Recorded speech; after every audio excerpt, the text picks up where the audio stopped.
Join our family of creators. Your support means the world to us. Subscribe now to the Content Creator channel. Your support keeps us motivated and helps us bring you fresh, exciting content every week. Hit that subscribe button and be part of our journey. Imagine you own a small business. You sell coffee makers. You have a great product, happy customers, and a solid plan for the year. Then, overnight, the government slaps a 25% tax on all coffee makers imported from your main supplier. This tax is called a tariff. Suddenly your costs jump.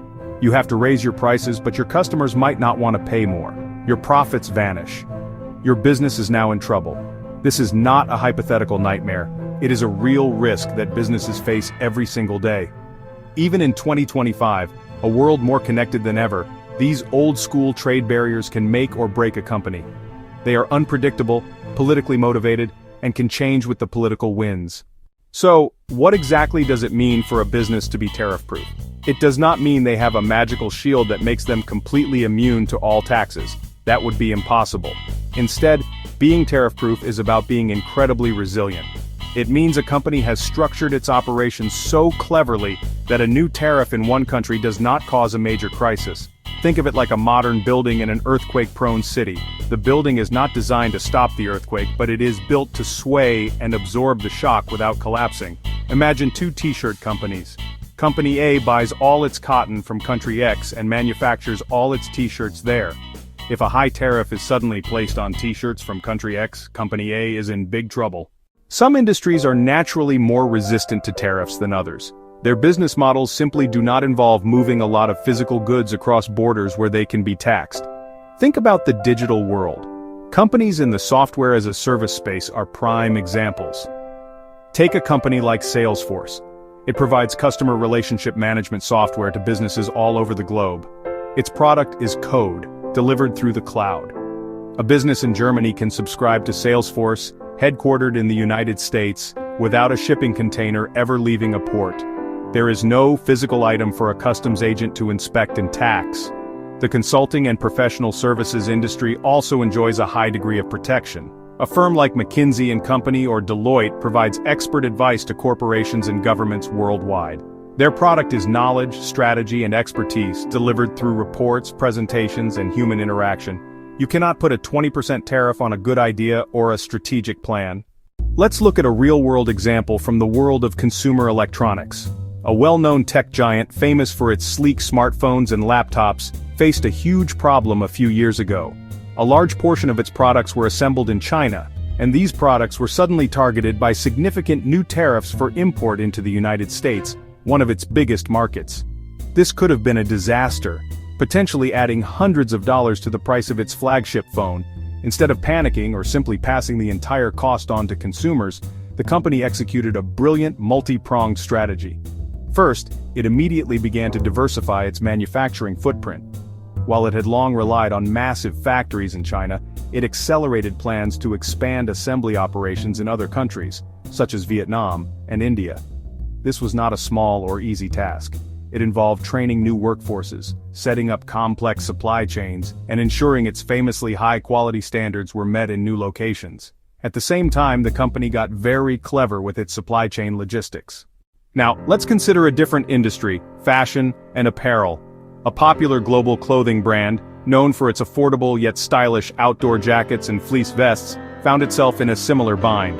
The brand relied heavily on manufacturing in a single Southeast Asian country to keep its costs low and its prices competitive. When the United States and the European Union began to scrutinize and impose new duties on textiles from that specific nation, the brand's business model was threatened. The company's first move was a classic diversification play, but with a twist. Instead of just moving its entire production to another low-cost country, it adopted a regional hub strategy. It identified key trade agreements that offered preferential tariff rates. For example, it shifted some of its production for the North American market to factories in Mexico and Central America. The final piece of their strategy was product re-engineering.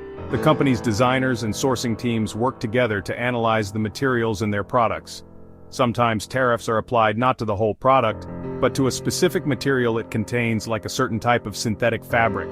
The team found that by substituting a taxed fabric with a similar non-taxed alternative, they could change the product's customs classification and legally avoid the tariff. This required careful research and development to ensure the quality and performance of the jacket remained high. So, how do smart companies build this kind of resilience? Well, they follow a playbook of proven strategies. These are not state secrets, they're logical steps that, honestly, any business can consider. The first and most fundamental strategy is supply chain diversification. It's that classic "don't put all your eggs in one basket" rule. A company proactively seeks out and qualifies suppliers and manufacturing partners in multiple countries. It's not just about having a backup plan, it's about having several active plans running at once. This way, if a trade dispute flares up with country A, production can be seamlessly shifted to partners in country B or C without missing a beat. A second common strategy is known as regionalization or nearshoring. Instead of producing everything in the cheapest location globally and shipping it everywhere, companies are building factories closer to their final customers. For example, a German car company might build a plant in the United States to serve the American market, or a Japanese electronics firm might set up a factory in Poland to serve the European Union. This widespread move toward tariff-proofing is not just changing individual companies, it's actually reshaping the entire map of global trade. In the United States, this trend is really accelerating a process called reshoring and nearshoring. For decades, the focus was on finding the absolute cheapest place to manufacture, which often meant China. Now, security of supply is just as important as cost. As a result, American companies are bringing some manufacturing back to the United States, or, more commonly, moving it to nearby countries like Mexico and Canada. In Europe, a similar pattern is emerging. The European Union acts as a massive single market, and companies are strengthening their made-in-Europe supply chains. A French company that once sourced parts from Asia might now partner with a supplier in Poland or Romania. An Italian fashion brand might move its textile production from China to Turkey or Portugal. The Asia-Pacific region is perhaps undergoing the most dramatic transformation. As companies look for alternatives to China, a China plus one strategy has become the norm. This means companies are not abandoning China, but they are deliberately building a second major operational base in another Asian country. Vietnam, India, Thailand, and Malaysia have become major beneficiaries of this trend. These big shifts in global trade have real, tangible consequences for everyday life. Let's talk about jobs. The trend of nearshoring and reshoring can be good news for manufacturing workers in developed countries. As an American company moves a factory from China to Mexico or even Ohio, it creates jobs for engineers, technicians, and assembly line workers in North America. However, this is not a simple one-for-one replacement. The new factories are often highly automated, requiring fewer but more highly skilled workers than the ones they replaced in Asia. What does this mean for prices? The answer is, well, complicated. In the short term, moving production out of the most cost-efficient locations can lead to higher prices for consumers. By avoiding tariffs, these companies are preventing the much larger price hikes that would have happened otherwise. As companies become better at tariff-proofing, supply chains become more stable and resilient. It is a trade-off between the lowest possible price and a more reliable supply. For the global economy, this trend signals a major change.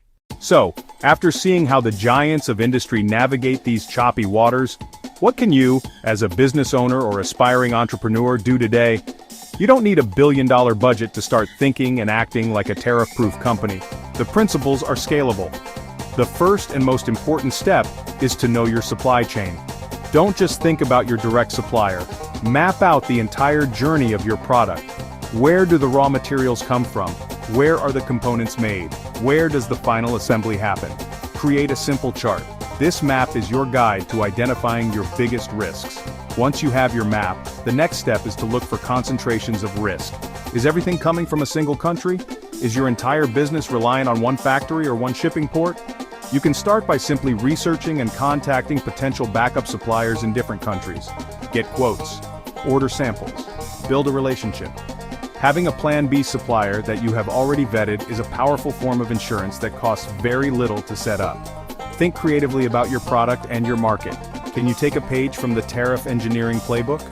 Sometimes, a tiny change in your product's design or assembly process can change its customs classification and save you a fortune.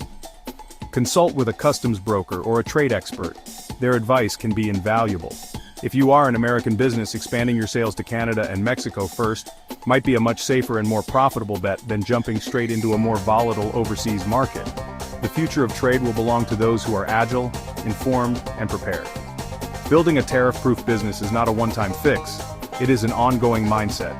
It is about staying curious, constantly asking what if, and building flexibility into every part of your operation.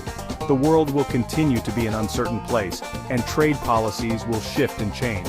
But by taking these deliberate steps, you can build a stronger, more resilient business that is not just built to survive the next trade storm, but is positioned to thrive in the global economy of tomorrow.